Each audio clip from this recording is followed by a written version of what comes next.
The key is time is precious. Now let me give you Bill Bailey's description of time.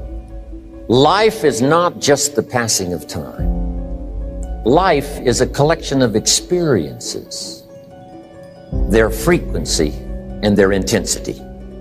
Life is not just watching the clock tick away.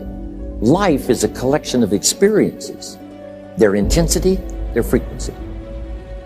When my friend Mark died at age 44, someone says, that's young to die. But what if he lived 4 lifetimes in one? It might not be too young.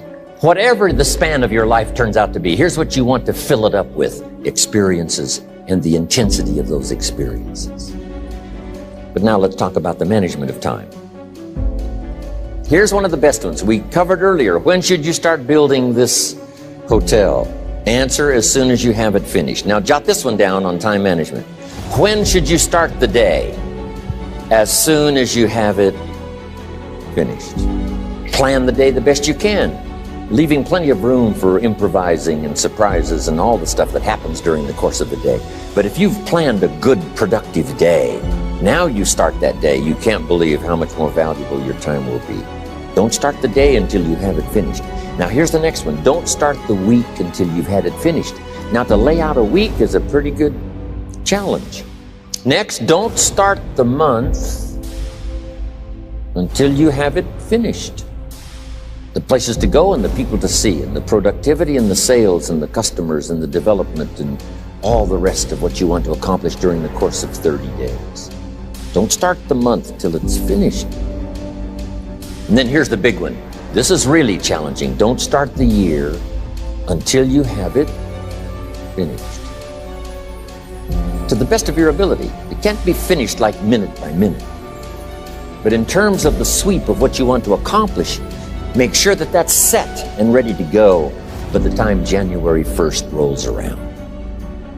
And it might get all upset. It might get torn up and you do a new one. You make so much progress the first 90 days that now you've multiplied it all by 2, by 3. Because that happened to me. I thought, wow, this is going to be a great year. By the time I'd finished the 3rd month, I'm rolling, I'm soaring. So many things are happening, I revised my whole year's plan. Now, jot this down. Approaches to the management of time. Here's the first one. Step down to something easier.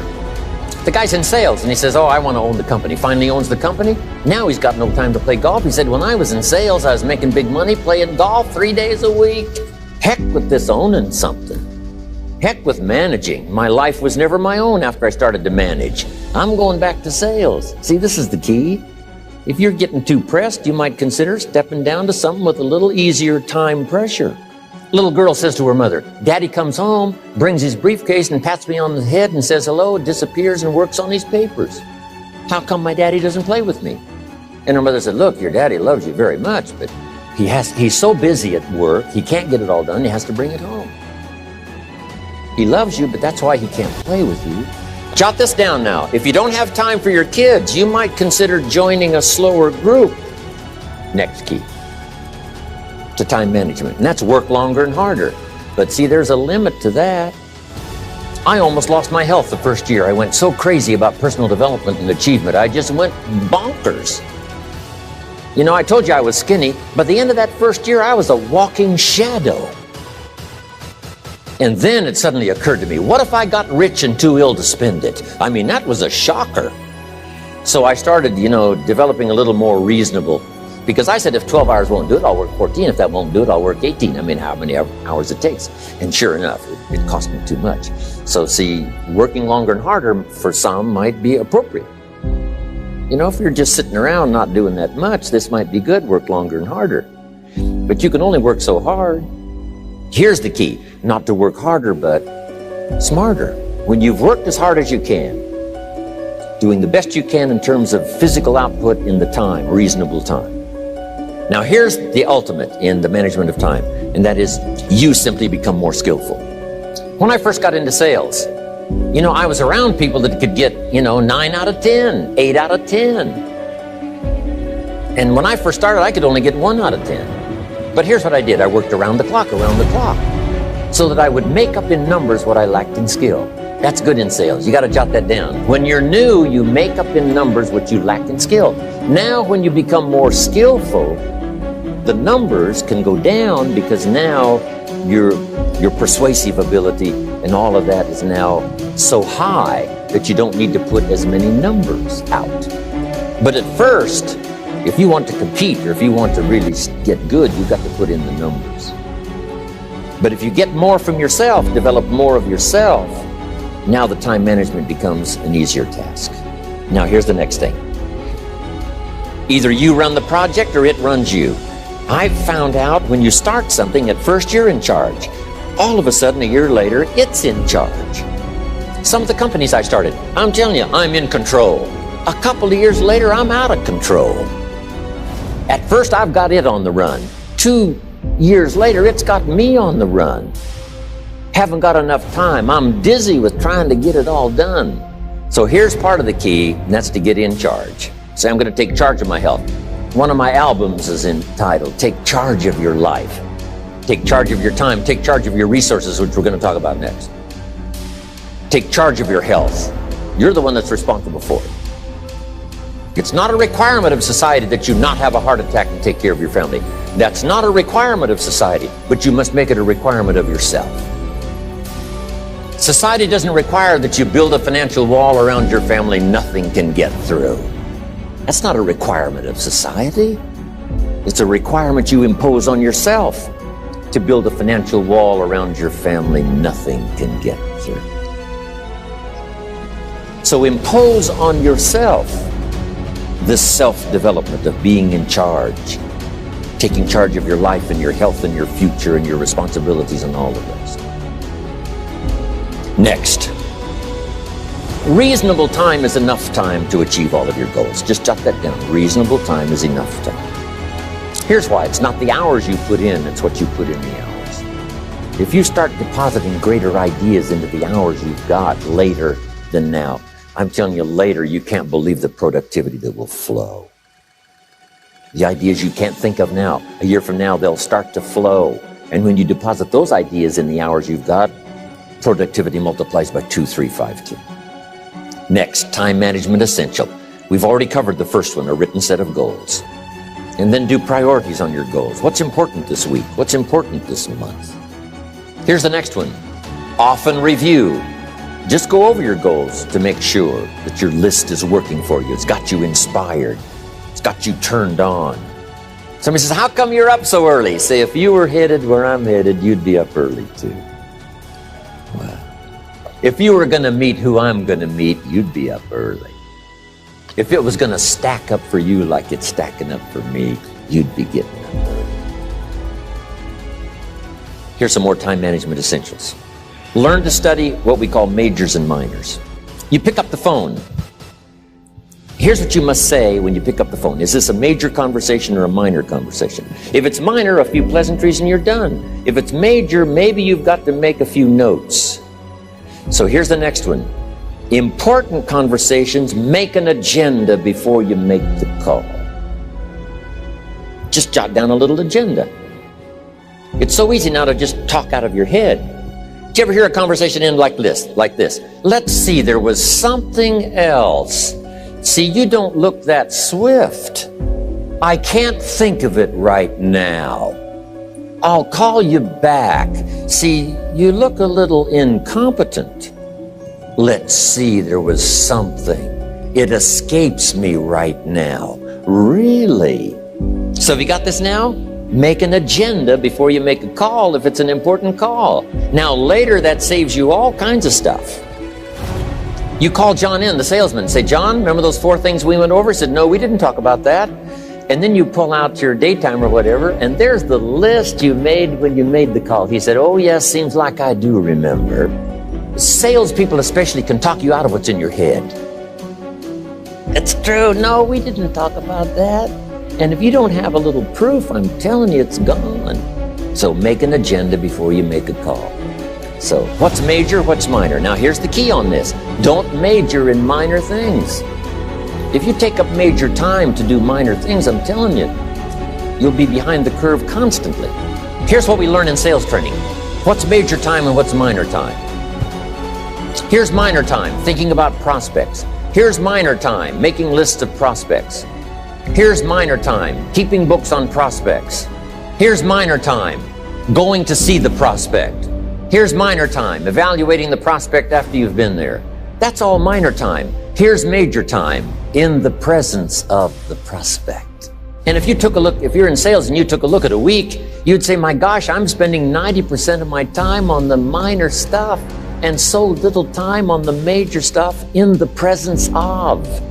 How many hours in the presence of in my day? How many hours in the presence of during my sales week? Because the time that really counts is in the presence of. Here's another key time management essential. Don't mistake movement for achievement. It's easy to get faked out by being busy. Guy comes home at night all exhausted, falls in the chair and says, oh, I've been going. Here's the big question. Doing what? It's not the going. Some people are going, and they're doing figure eights. Their progress is small. So don't mistake movement for achievement. Here's another one in sales we learned. Don't mistake courtesy for consent. If somebody's pleasant and they nod, you say, oh, they're going to buy. No, they're courteous. You can't mistake courtesy for consent. Now here's a big one, concentration. I had to learn this. All those years ago, I'm in the shower trying to compose a letter. Found it turns out to be a strange letter. So here's what I learned to do. Save the work till you get to the office. Save the work till you get to the work. Don't try to get to the office on the way to work. On the way to work, enjoy the way. In the shower, enjoy the shower. Then go to work when you get to work. I found this to be helpful. Concentration. Now here's a big one on time management. When you work. When you play. Don't mix the two. Don't work at play. I used to take my family to the beach and I would bring my briefcase.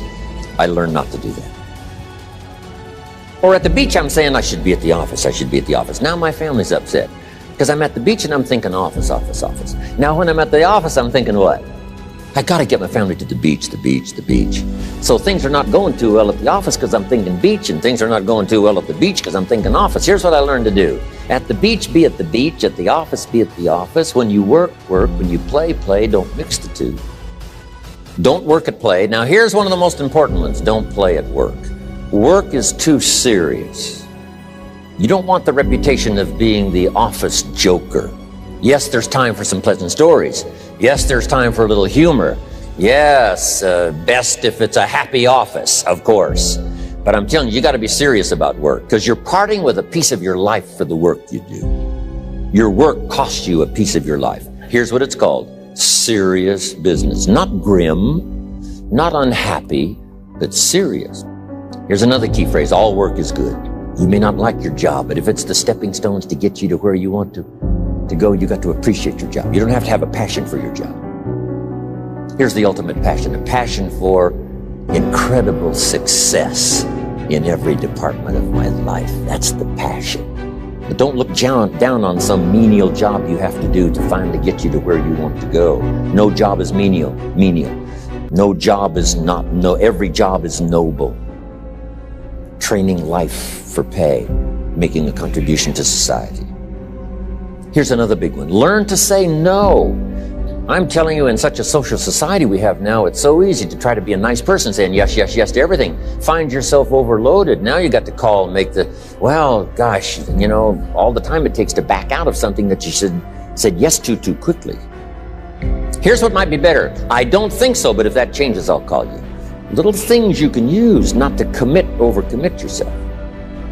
My friend Ron Reynolds says, don't let your mouth overload your back. Next, analyze how you are. And if you have some weaknesses, doesn't seem like you can change, here's the key, get it covered. I used to keep promising myself I'd keep the books. Finally, I gave that up. And back then, it only took me an extra $50-$60 a month for some accountant to keep the books. I said, no, I'm going to save the $50. You can't believe what I started losing in productivity because I tried to save the $50. So the key is a lot of the time you can stay like you are, but just make sure you get it covered. Next, beware of the telephone and all other systems of communication, especially the telephone at home and systems of communication at home. And here's one of the best lines I've got for you for the weekend. Let all communication systems serve you, but don't let them intrude. When it comes time to have dinner with your family, you shut off all systems, unless the ones that can take messages silently. Don't let anybody intrude, come through the front door nor the back door, nor through the telephone or any other device. So you can't reach John and his family when he's having dinner. The President of the United States couldn't get through. If you develop that kind of a reputation, father, mother, when we have dinner, when we're visiting and have this time with our family, nothing intrudes. So don't let these clever little devices keep intruding. You've got to have a place that's sacrosanct. It's valuable. You don't let anything in for that period of time. Now, here's what's next. Just be more alert to the things that might be stealing your time. Here's why. Time is like capital. You can't let someone steal your seed corn. You can't let someone steal your capital. And you can't let someone steal your time. You must designate your time. And some of the time that you designate, you must not let anyone steal. Casual time, you might let someone intrude and steal a little bit and take a little bit, but not serious time. Next. One of the great time management savers is to learn to ask questions up front. Sometimes you talk to somebody for an hour, and then you ask questions and find out if you would have asked those questions up front, you could have saved yourself an hour. Asking questions up front helps you to get to the problem now. But if you just launch into some discourse, you might waste 30 minutes, waste an hour, when here's what you should have been talking about. After you finished an hour, you say, John, what's really the problem? He said, well, it's something personal. See, that's what you should have been talking about this whole hour. Next, learn to think on paper. Solving problems. Take it out of your head and put it on paper. Another one is setting goals. Here's another good way to think on paper. It's a projects book.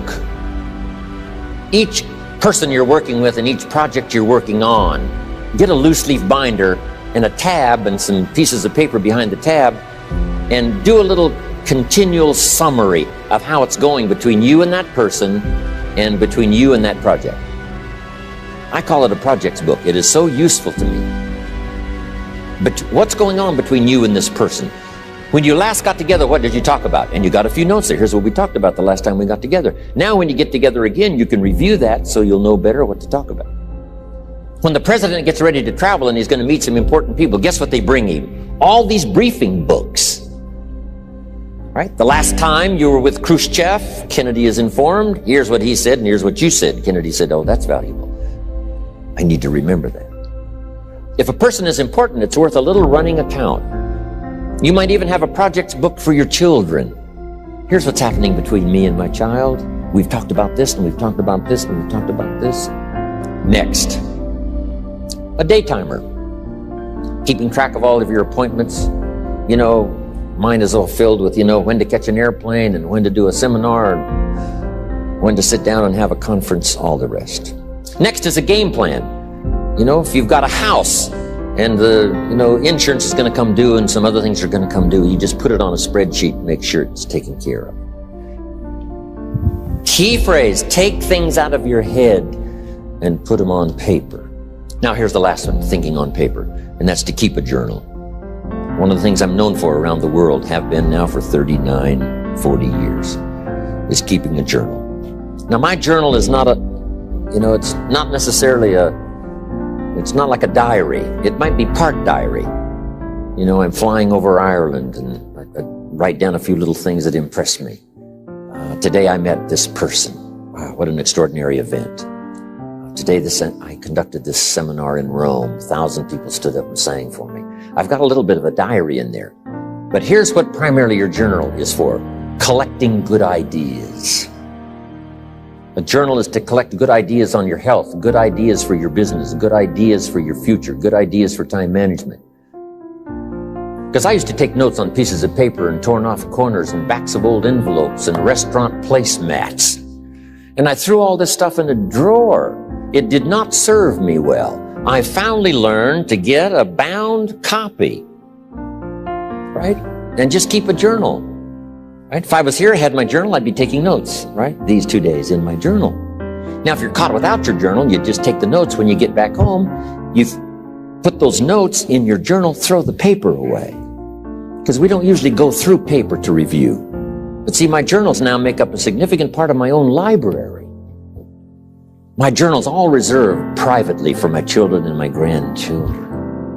Can you imagine what I've collected over the years? It's unbelievable.